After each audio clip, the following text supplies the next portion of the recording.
అనే నేను Andhra Pradesh film industry employees federation చైర్మన్గా దైవ సాక్షిగా ప్రమాణం చేస్తున్నాను.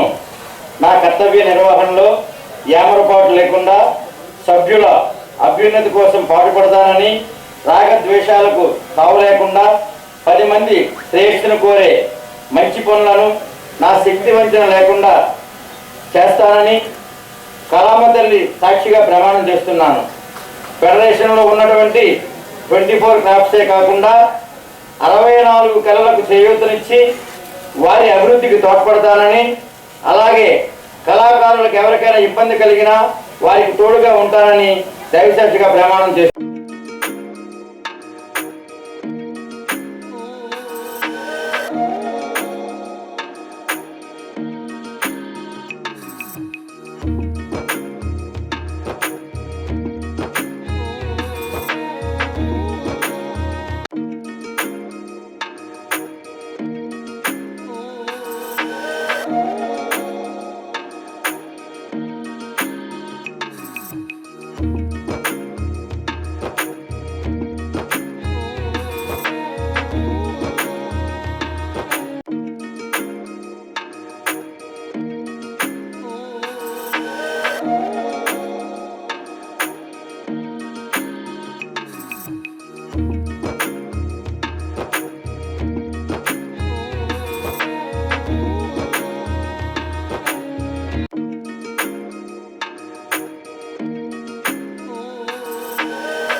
ఈరోజు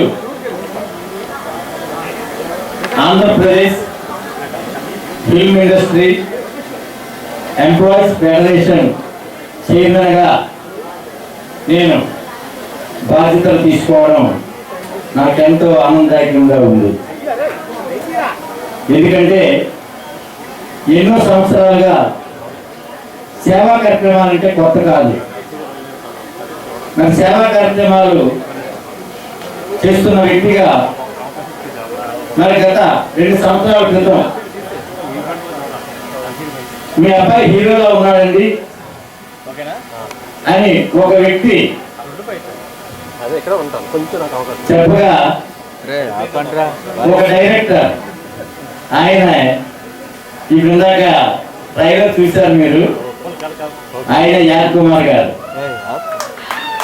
మరి ఆయన వచ్చి బాబుతో మంచి సినిమా నేను చేస్తానండి అని చెప్పి ఆయన చెప్పడం జరిగింది.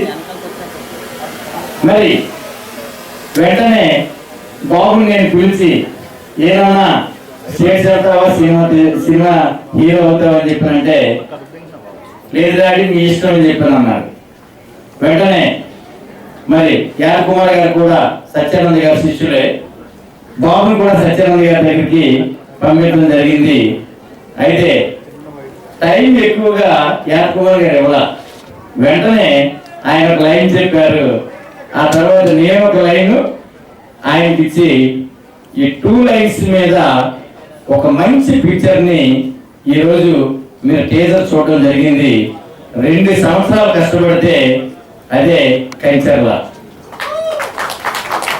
ఎందుకంటే ఒక డైరెక్టర్ తాలూకా గోల్ ఎలా ఉంటుందో యాద్ కుమార్ గారిని చూసి చాలా మంది డైరెక్టర్స్ తెలుసుకోవాలి. అంటే అవకాశాలు వచ్చేటప్పుడు డైరెక్షన్ అనేది ఎవరికి కనిపించదు, కానీ అవకాశాలు వచ్చిన తర్వాత ఆ సినిమా మీద ఉన్న ఇంట్రెస్ట్ కంటే అసలు ఆ హీరోని ఎలా పైకి తీసుకురావాలి, ఆ నిర్మాతను ఏ విధంగా మనం సాటిస్ఫై చేయాలనేది ప్రతి డైరెక్టర్ ఫస్ట్ గాని అది అవగాహన చేసుకుంటే సినిమా నుంచి సినిమా ఆటోమేటిక్గా అవే మనం వెనక్కి వస్తాయి. ఎవరికైనా అంటే నటన అంటే ఒకసారి స్టేజ్ మీద కనిపించామంటే రెండోసారి కనిపించాల్సిందే. మరి అలాంటిది ఈ యొక్క ఆర్టిస్ట్ జీవితం.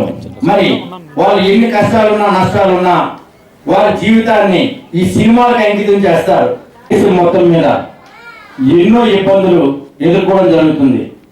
మరి ఆ రోజు మద్రాసు రాష్ట్రం నుంచి ఆంధ్రప్రదేశ్ సెపరేట్ అయినప్పుడు కనీసం 5 నుంచి 10 సంవత్సరాలు ఆంధ్రప్రదేశ్ ఆర్టిస్టులు అందరం కూడా, తెలుగు వాళ్ళం అందరం కూడా ఎంతో ఇబ్బంది పడడం జరిగింది. ఎందుకంటే సార్ మీకు ఇవన్నీ ఎలా తెలుసు అంటే, ఒక బాధ్యతని స్వీకరించేటప్పుడు ఆ బాధ్యతలో ఉన్న లోటుపాట్లని గ్రహించడం, అవగాహన చేసుకోవడం నాకు అలవాటు. కాబట్టి నేను దానిని వెనక్కి ఒక్కసారి వెళ్ళి అసలు ఏం జరిగింది అనేది ఆలోచిస్తే అప్పుడు చాలా కష్టపడ్డాం. మరి ఆంధ్రప్రదేశ్ మళ్ళీ అనుకోని రీతిలో ఆంధ్రప్రదేశ్గానే ఉంది. ఈరోజు సినిమాలన్నీ కూడా తెలంగాణలోనే నిర్మితం అవుతున్నాయి.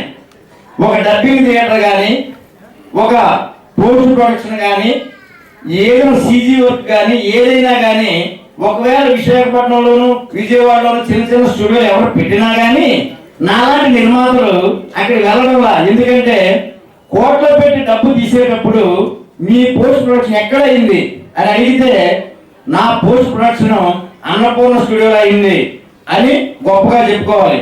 లేదు అంటే మన ఇప్పుడు కంచెలలో అవుతున్న స్టూడియో ప్రసాద్ ల్యాబ్స్ అని చెప్తే బయ్యర్స్ కూడా దానికి ముందుకు వస్తున్నారు.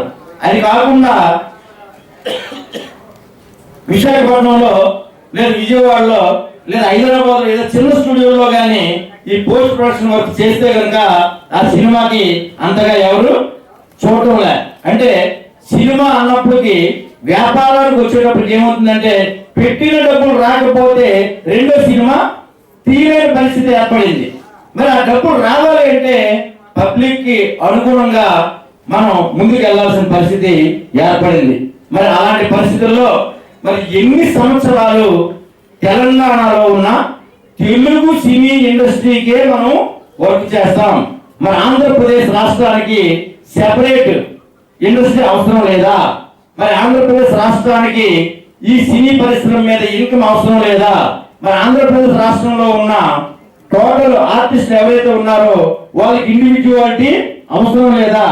వాళ్ళకి ఈ గవర్నమెంట్ నుంచి సహాయ సహకారాలు అవసరం లేదా అని ఒకసారి ఆలోచిస్తే ఆంధ్రప్రదేశ్ ఇమ్మీడియట్ గా ఎంత తొందరగా వీలైతే అంత తొందరగా తెలంగాణ నుంచి మనం సెపరేట్ అయ్యి మరి ఆంధ్రప్రదేశ్ కి ఏదైతే మరి విశాఖపట్నం ఒక మంచి సిటీగా ఉందో, విశాఖపట్నంలో ఈ ఫిల్మ్ ఇండస్ట్రీ అనేది తప్పనిసరిగా రావాలని మనసా వాచ నేను కోరుకుంటున్నాను.